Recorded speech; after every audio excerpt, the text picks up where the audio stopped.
So in this talk, I will address some common experiences that can happen during retreat, prolonged meditation, but they're not exclusive to this situation. Of course, they happen uh, throughout our lives. Um, they are our daily experience. But when we're in retreat, we become far more acutely aware because there's less. We're giving ourselves less routes of escape, less coping mechanisms. So we're kind of face to face with this material in a more direct way, which is great. That's what we're here for. So the first category of experience, which I've already addressed in talks and guided meditations, is thought. And I think that I found that thought is working in the thought space, understanding the nature of thought and belief, and how to meditate in that conscious space is of a lot of value. Does everyone hear me in the back? You do? Okay. All right. Good. Cool. Is of a lot of value. And to put it simply, as far as why that is, or why I think that is, even the most subtle fixations that fall away in deeper stages of realization, the fundamental sense that there is separation, that there is a sense of a self apart from objects, that the relational experience we have is actually an overlay.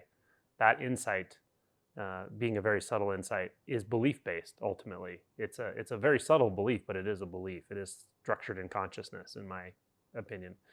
The more even more subtle belief that there is form, that there is physical existence in the way our minds perceive it, is also a thought. Ultimately, it's a belief. It's a very, very subtle belief, and it's at the it's a very bottom of a sort of foundation of beliefs on which all of our other beliefs are based on, but it is a belief ultimately. In the fundamental sense that there is a separate, abiding, discrete self apart from everything, something that is absorbing experience, something that is accumulating experience, that is moving through time, is also an illusion. And it's a very subtle illusion, but it's an illusion nonetheless, and it's also structured in thought and belief, ultimately, in my experience. So I think it is valuable, even in deeper stages of realization, to at least have some openness to engaging what thought actually is, what thought and consciousness are, and how they affect our experience, and how belief is structured in thought and consciousness. Someone mentioned yesterday in the evening that I kind of actually just overheard it in a sentence, and I resonated with it, and that even when there's no sense of a discrete self in an environment, there's just sort of environment functioning, there's still an ongoing, I wouldn't say challenge necessarily, but an ongoing unfolding of one's tendencies, one's habits, to align with that truth that was very clearly realized, that cannot be unseen once it's realized. And I think that goes on for the rest of your life, really. I've heard Adyashanti say more than once that he's never seen anybody that's found an end to this. Perhaps Buddha found an end. Perhaps others in the past have. I don't know.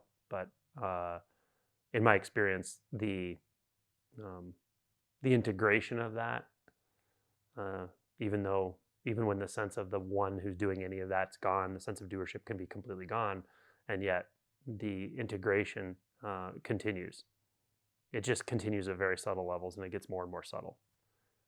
And it plays out something like, in my opinion or my experience, like something like the Bodhisattva vows, which are that greed, ignorance, hatred, delusion, all of it, they endlessly arise. Sometimes I just summarize that by saying never overlook the influence of delusion. Never overlook the power of delusion. It runs very deep. And to the degree that we're sort of jacked in or plugged into human consciousness, we have direct access to how exactly that happens, which is quite kind of a beautiful thing, especially when the self-structure's gone. You can, what else is there to do but investigate the nature of delusion and what causes suffering in humans, and how that human suffering causes suffering beyond our own species, beyond our own parent influence. So so that's a work that is something that I don't know how you really could finish that in this lifetime fully, but perhaps. But it does get subtler and subtler, really largely at an energetic level, actually. But the implications of that are seen in the world, in how you interact with people in very simple ways, how you interact with yourself, how you interact with animals, how you interact with plants, how you interact with situations, events, and so forth. So there is value to, in my experience, to really clearly seeing, digesting, understanding, and integrating how beliefs and delusions form, how they influence our behavior, our perception of self, how they influence the other perceptual filters that make it appear as if we're separate, and so forth. If for no other reason, even if the personal self-structure is completely dissolved, if for no other reason because you're going to engage other people for whom that is still the case, or they're moving through those insights themselves. Maybe they're in this process, or maybe people who aren't at all, and yet are definitely suffering, right? You're going to interact with them all the time. So having a sense of how this works, how the mind works, how the mind tends to, or some illusion of identity tends to make it appear as if we can use the mind as this place to hide from whatever, have an inner world to distance ourselves from life, from the senses. Just understanding that mechanism and having compassion for it will dramatically change how you interact with everyone you come in contact with. So that work just goes on, in my opinion. And so part of it is what I went through this morning in the guided meditation, which is a meditation based on a direct investigation of and direct experience of the nature of thought itself, the nature of consciousness. And when I say consciousness and thought, they're essentially the same thing. I use different analogies, but for instance, you're watching a movie, you see on that screen different shapes and forms and people and events and situations, and you're relating to it as if it's a real thing happening, like as if there's a world there and there's people in the world and events. But in truth, at least in this analogy, if you were to walk up to that screen close enough, you see nothing but light, maybe some variations in shade, but there's not really any of that going on. It's symbolic. Our brain, the reason it works, the reason stories can be told in a book or on a movie screen, is because the symbolic matrix of our minds, we all share in certain ways. We may have significant differences in the way we perceive those, but we have an ability to share those, and we know that. Theory of mind, we know that from a very young age, actually, that other people have inner worlds.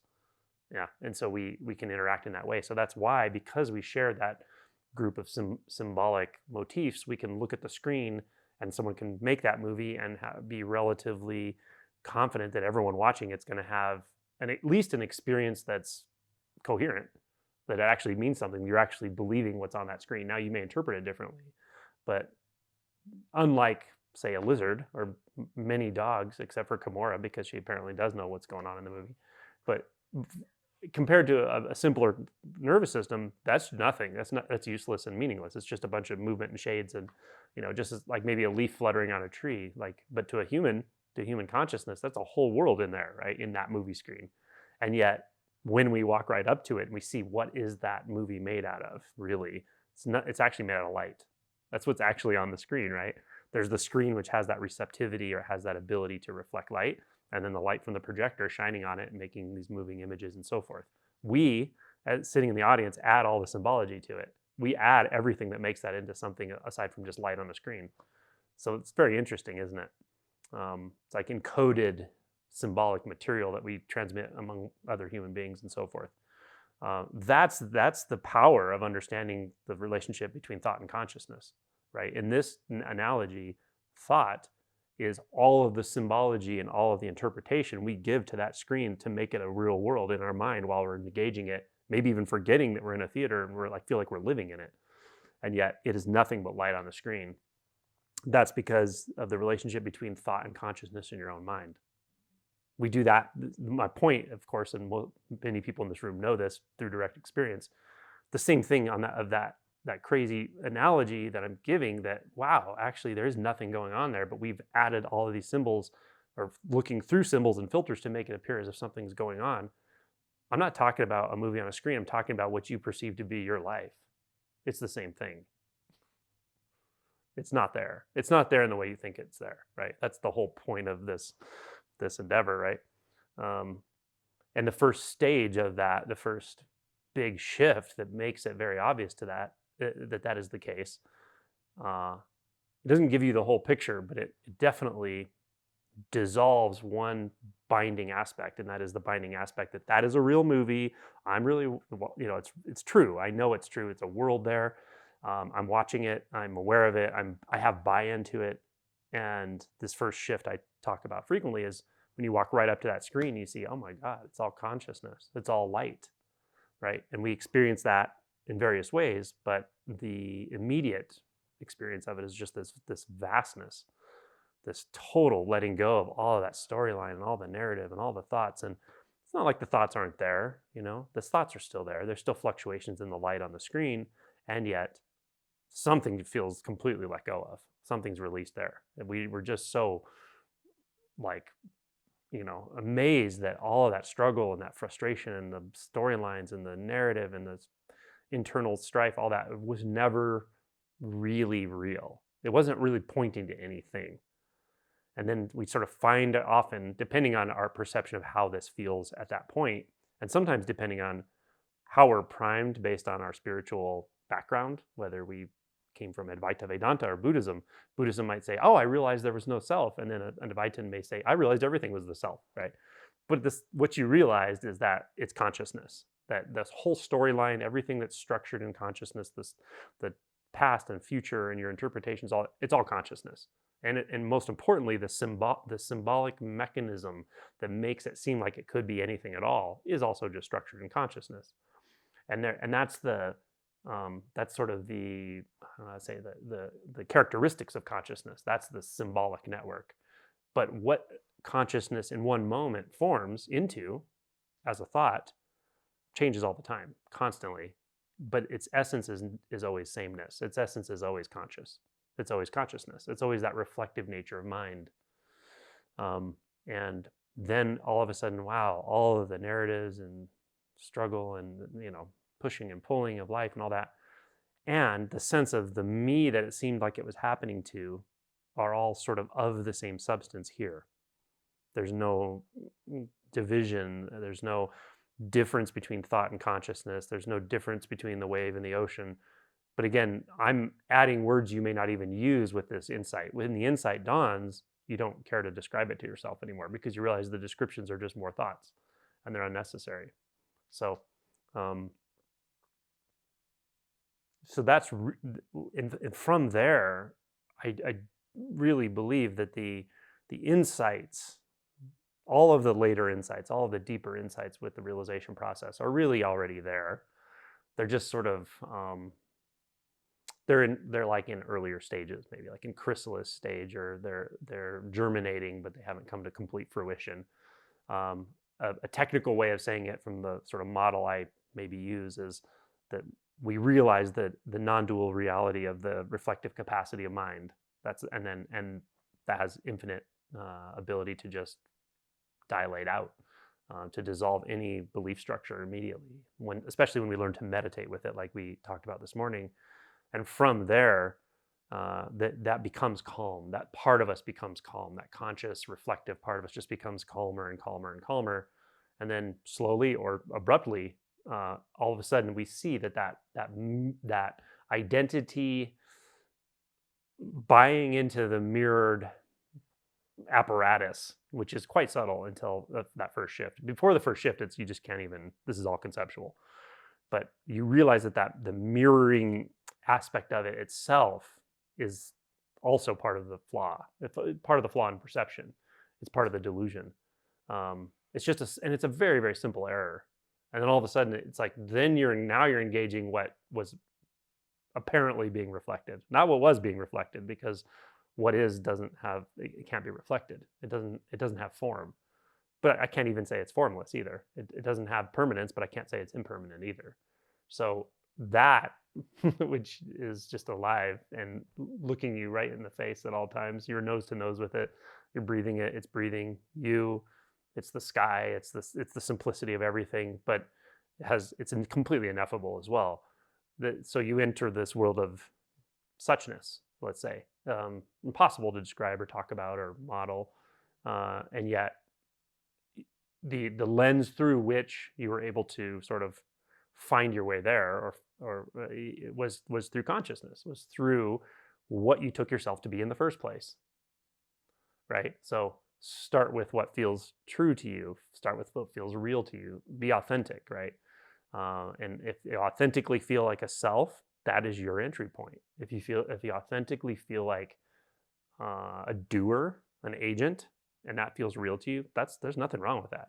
Don't believe your way out of that because a Buddhist told you not to or something, right?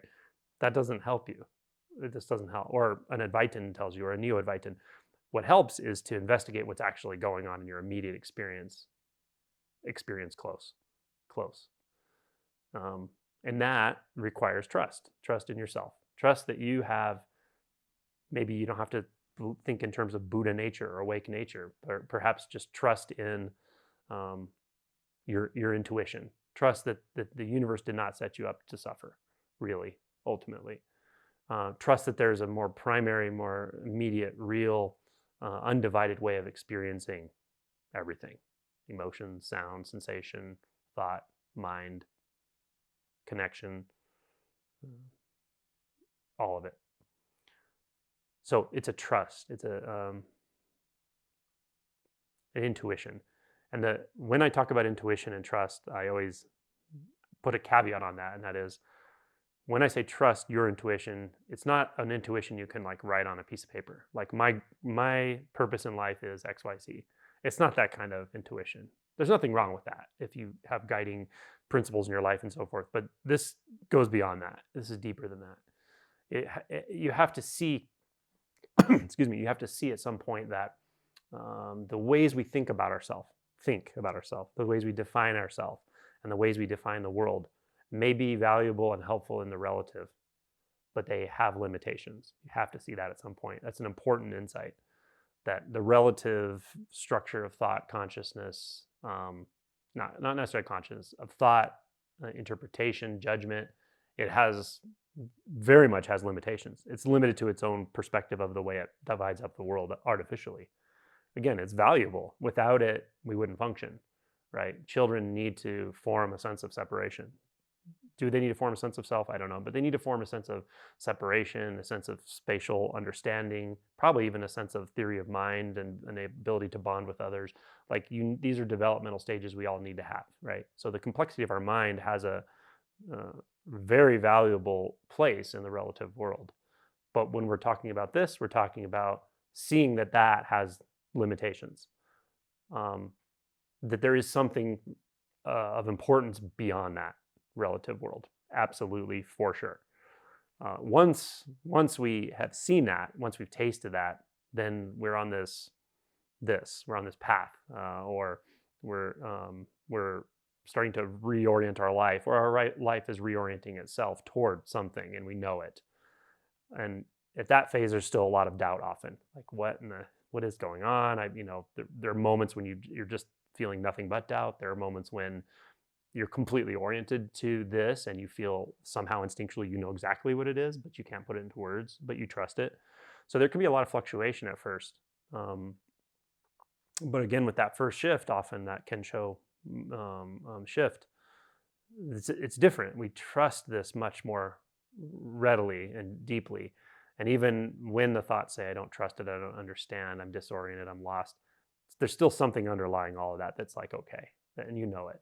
And that's usually pretty obvious to me when I interact with somebody, even if they've had a shift in identity maybe several years ago, and there's a lot of thoughts and doubts around now. If I talk to them for just a couple minutes, usually about that insight or what happened there, usually they're pretty darn clear that, yeah, something came clear that I think you can't lose. It can't be lost. It's just how this is.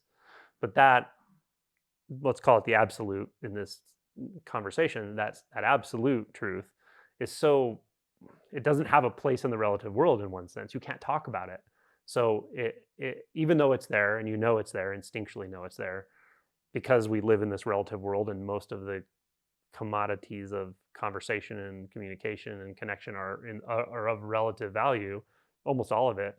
We we just, it's not that we re-identify, but we almost start living two lives. I think we have like an absolute life and a relative life, and how to put those together, right? That's really the work of this later on. Well, one part of how to put this together is that at some point, the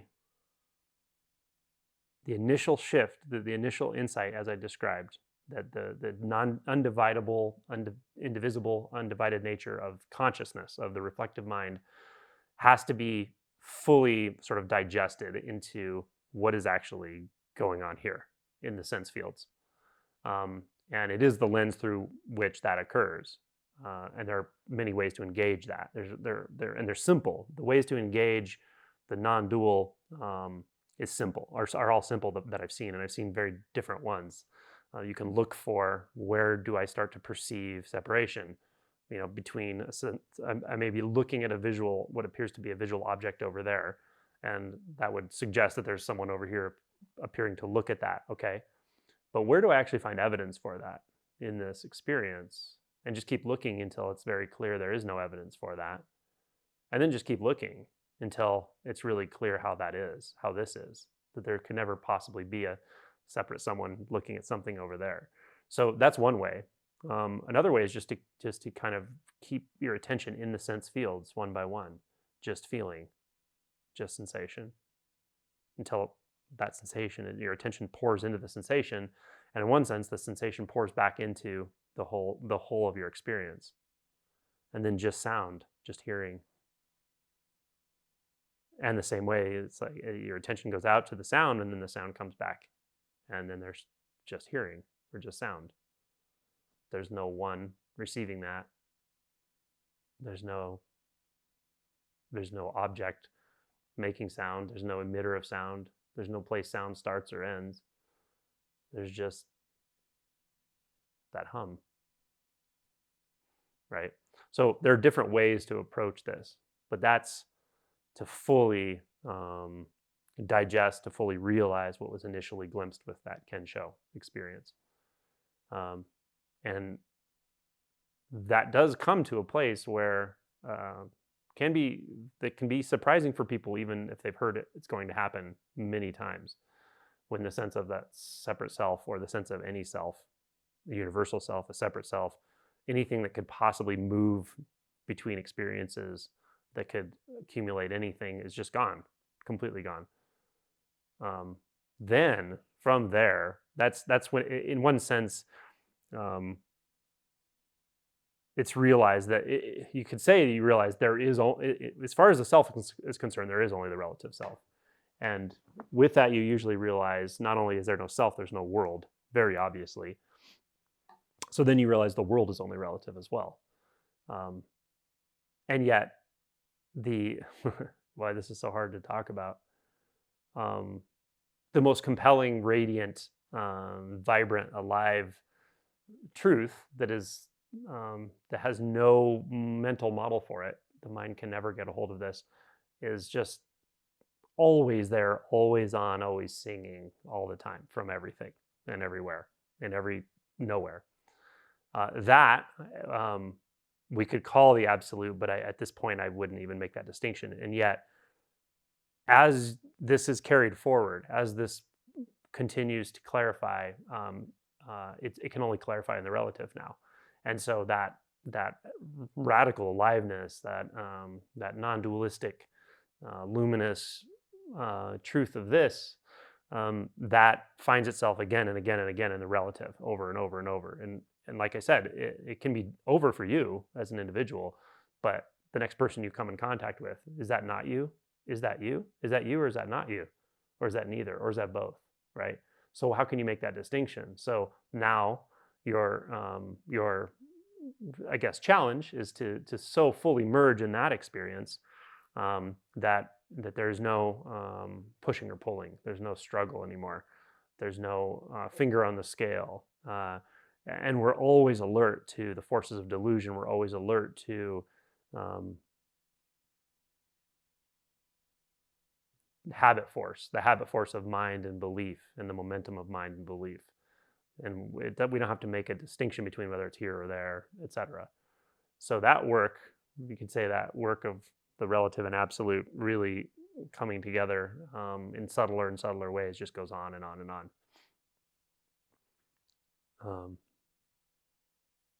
I say it all the time, but I love how Dogen just says, then there is no trace enlightenment, and no trace continues endlessly. Because when you see that the world of the relative is nothing but a symbolic world representing nothing specific, then why not just play in it?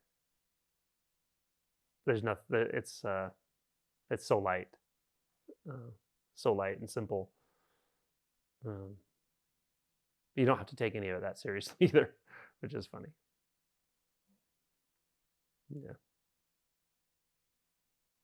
Yeah, I don't know if I was going to talk about thoughts. I'm not sure if I really did, but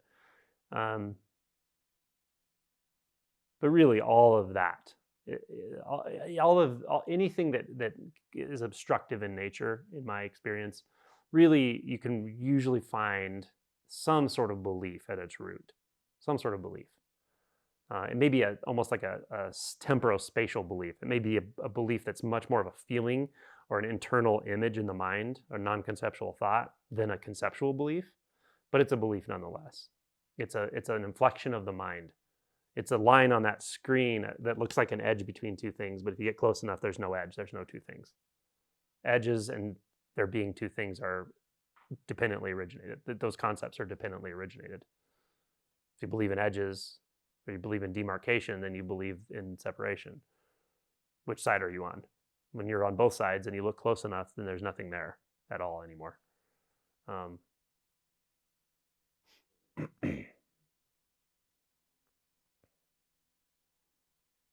Now that could sound complicated, but the simple truth of it is, like as we investigated this morning with thought in the guided meditation, we can simply orient. There are active ways to investigate thoughts. Beliefs. There are active ways to really get at those subtle beliefs and really pick at what's there and so forth. But there's also a very simple and passive way to do it, and that is the meditation we did this morning. You can just relax the body mind to the degree you can, and even short of relaxing it, you can just become aware of it. Just become aware of where it feels relaxed and where there might be some tension, and just let your attention move to that space. And then just notice the space of thought, the space of interpretation, thought, narratives, perhaps the sense of I, perhaps the sense of I am. It may be there, it may not be there. Or it could just be the center of your experience. What feels like the processor, the processing place of the visual experience and the sound experience. And it's just a spaciousness. It's simple. There may or may not be thoughts forming in and around it, but just become aware of it. Just give yourself permission to put your attention into that space fully, and just remain there. And really sort of be willing to dilate your attention in that space, whether it's behind, in front. It does often feel spatial, like three-dimensional almost.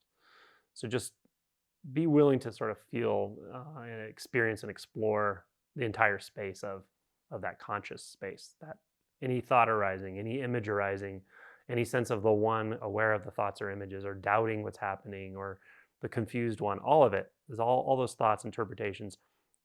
Just see if you can sort of keep your attention relaxing beyond the boundaries of all of it. It's just sort of it has sort of an infinite feel to it, or an oceanic feel to it.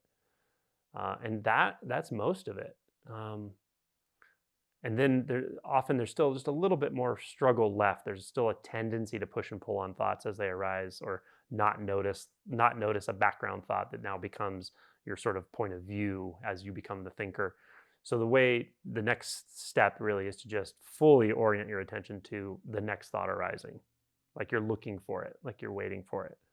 Where's the next thought coming from? Where is it? Where's that leaf starting to rustle? Where's the next little swirl of consciousness that's going to become the next judgment, thought, belief? And and that's it. And it tends to, over time or sometimes quickly, it tends to get very calm. The fluctuations in consciousness tend to subside and just become like little eddies and little pools and little swirls until it's just this sort of expanded, alert, oceanic sense with um, no pushing and pulling in that space. And the flavor of it is allowing, like you're allowing anything to come in there. There's nothing that's left out. There's nothing that's taboo. There's no thought that's like, oh, that anything can happen here except that one thought. I can't handle that one. Well, you can, and there's that thought, and then there's the other belief that says I can't handle a thought. Well, there's another thought, right? It's just infinite thoughts, and when there's just infinite thoughts, there's just infinity. So any thought is allowed here. Any perception, belief, anything, doesn't matter. Image. We're not indulging that. We're not purposely trying to create thoughts and images or imagine the past or future when we're doing this type of practice. But we are fully allowing whatever arises. And this feels, in my experience, maybe I'll ask people later what their experience is, but it feels to me a bit like a dance. Like when you first start to dance, like a partner dance, it's kind of like you're like overcompensating and too much movement here, and they're trying to lead, and then you're trying to lead, and it feels like more effort than is necessary, and it doesn't feel coordinated. But the more you do it, it's like it feels very coordinated, and it starts to flow, and then it feels kind of effortless, like you're both one thing, right? That's how I think this feels in consciousness, where it's like the feeling of being the thinker, or the feeling of the one who's assessing thoughts and judging and so forth, that kind of hides in the background, and the thought objects. At first, it's like pull and push, and over time they just kind of come together until they're sort of, it feels like they're dancing. And then that's the non-dualistic experience in consciousness. The thinker and the thought are the same stuff. That which is aware of a thought and the thought itself are the same stuff. So there's no watcher, none of that. Those are all thoughts, and they all will coalesce into this spaciousness with this type of practice. This isn't the only type of practice I talk about either, meditative practice, but it can be quite valuable when the mind is extremely active, when we feel like there's a strong vasana, and we're in a meditative space where we'd rather not, do some like direct work around that vasana or inquiry or talking to another person. We just want to sit. This is a good way to let that soften, because we just give it an infinite amount of space. There was a Zen teacher, I want to say Suzuki Roshi, but I could be completely wrong, who said this. There was a Zen teacher that said, he made an analogy of like the ego is like a cow or a bull or something. And he's like, just give it a huge meadow to roam in. Now, he could have meant anything by that, but my interpretation is this what he's talking about. When you have that much acceptance and spaciousness in your internal experience, then everything calms down. The bull will run and bounce around and do this and that, but then it realizes it has infinite amounts of space, and it just calms down. And this is how I find vasanas and beliefs and internal struggles, all of that will just settle over time. So that's thoughts. How are we doing on time? 20 minutes left. Okay. So, and then emotions are another thing that happens often, that come up during retreat, prolonged meditation and so forth. And of course, they come up all other times as well. Sometimes during retreat, though, emotions can come where we really are completely clueless as to what it's about, where it came from, why it's there, and it can be kind of come abruptly sometimes. Often when we're, in the flow of life, we sort of have a narrative woven into why we're feeling a certain emotion, and it's based on that person's interaction with me or this and that. But often when we're sitting and our mind is becoming quiet, our bodies are relaxed and start to become very still, emotions can just come out of nowhere, and they don't really have a narrative at all. You might just start feeling grief, like intense grief, sadness, loss, letting go. You might start feeling anger. These also can just be flashes. They can just come through and like, whoa, what was that about? They don't necessarily stick around long. Um, Fear can definitely occur in these settings. Also tends to not stick around too long. Um, I'm kind of a scientist, scientific minded person, and I like to say, fear really is like a catecholamine response, epinephrine, norepinephrine. It can be quite intense, and it's supposed to be quite intense. It's your fight or flight hormone, um, neurotransmitters, basically. So, so it's important that it has a strong experience to it for survival purposes. But when you're just sitting here and you start to feel it, it can be rather intense. But it's also short-lived. These catecholamines are gone and within a few minutes, actually. 4 to 5, 6, 7 minutes, they're gone. It'd be pretty hard to have that kind of adrenal response constantly over like hours. It doesn't typically happen with a normal physiology. So yeah, you may have very intense fear reactions, but just sit with it and don't grab those thoughts that say, I'm going to die. The whole world's coming to an end. I've completely screwed up my nervous system. Like whatever scary thoughts can come, I'm going to end up in an insane asylum. Like the mind will correlate the intensity of the thoughts with the intensity of your physical experience often, especially at first. This is that like fear barrier I talk about. So if that comes, so be it. It's okay. But you can just kind of sit with it, wait it out, drop your attention into the body, feel if is the body holding on? Is it, tense somewhere? Relax those tense places, let it just settle. And just notice, yeah, there's some intense energies moving through this body right now, but I don't have to think about it or interpret it or conclude.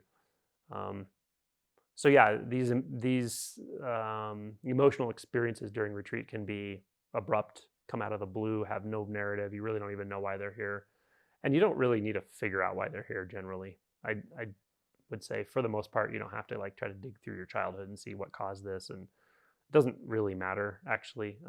It's here, and it's here at the right time and in the right place, and you're in the right space to just feel it ultimately, feel it and maybe offer it a little acceptance, perhaps offer it a little compassion.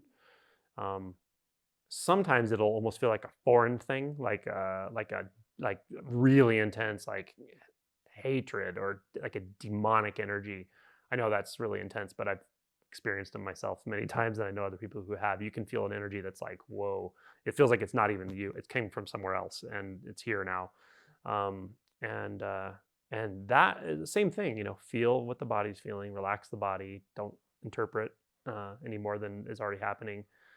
And then in those cases, I really say offer it compassion. It doesn't matter if it came from within you, from your earlier life, from a trauma, from your traumatizer's trauma, if it's ancient, it's just some demonic thing in human consciousness that's been floating around forever. If it's some self-hatred energy, some pain body that's just very dense that you just have, it's moving through you and it's going to move on to someone else. Who knows how this stuff works? But regardless, these are energies that have just not been fully accepted into consciousness. They've, um, in my experience, and offering them compassion can be hugely powerful, both for you and for them, and for where you're not to. So in situations like that, that's often what I would recommend. And it can be, for some people, it's very scary when that kind of thing happens. For others, it's like, it's scary, but you have a sense of what it is, and it's not too, I guess, terrifying. But on occasion, someone will contact me who just is like really freaked out by it. And I think compassion in these situations is the answer.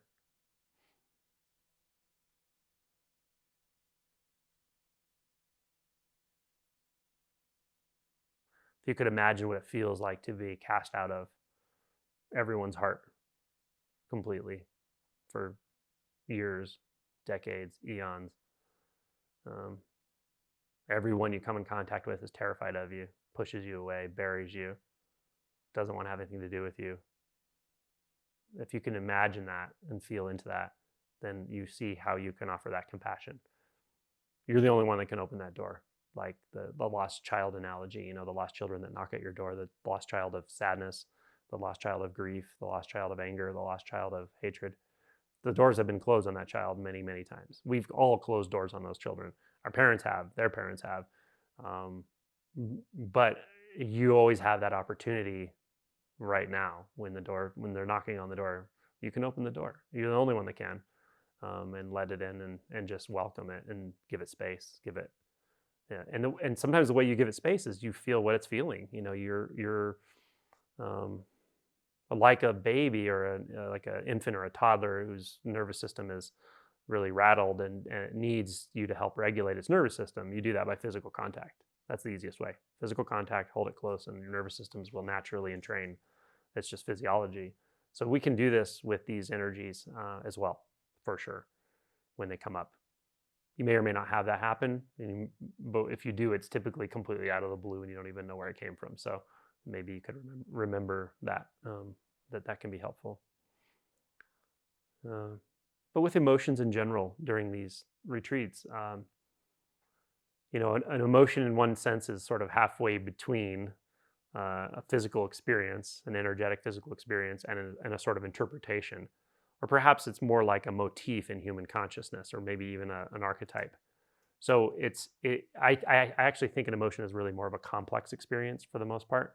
Um, but I do think it's valuable to come into contact with it or touch into it in both places, both in consciousness, and maybe even if it's a story. What is its story? What is its what How does it see the world?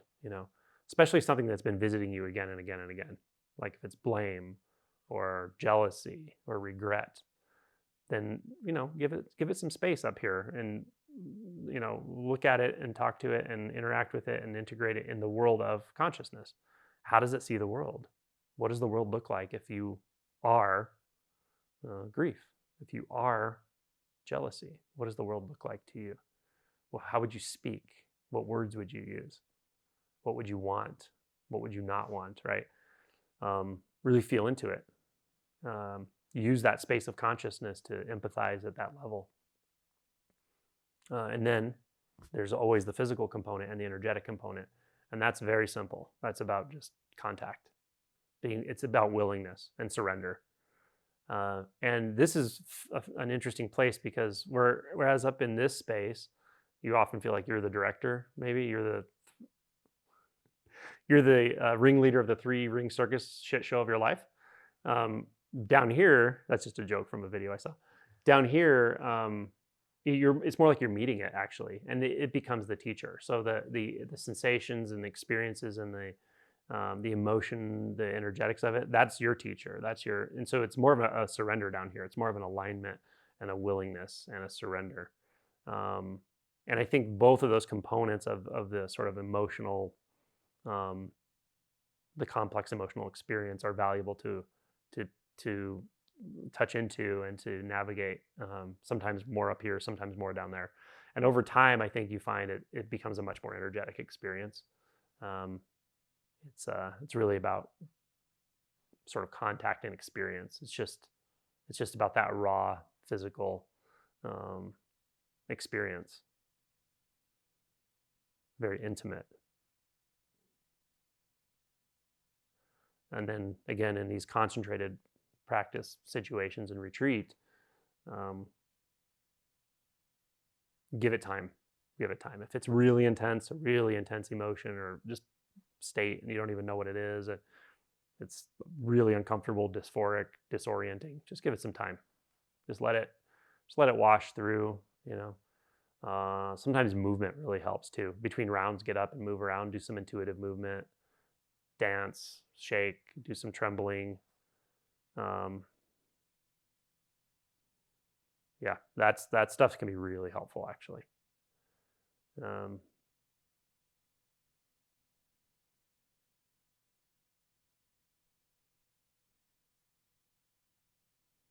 Yeah, okay. That's all I got to say for the moment. We can finish early.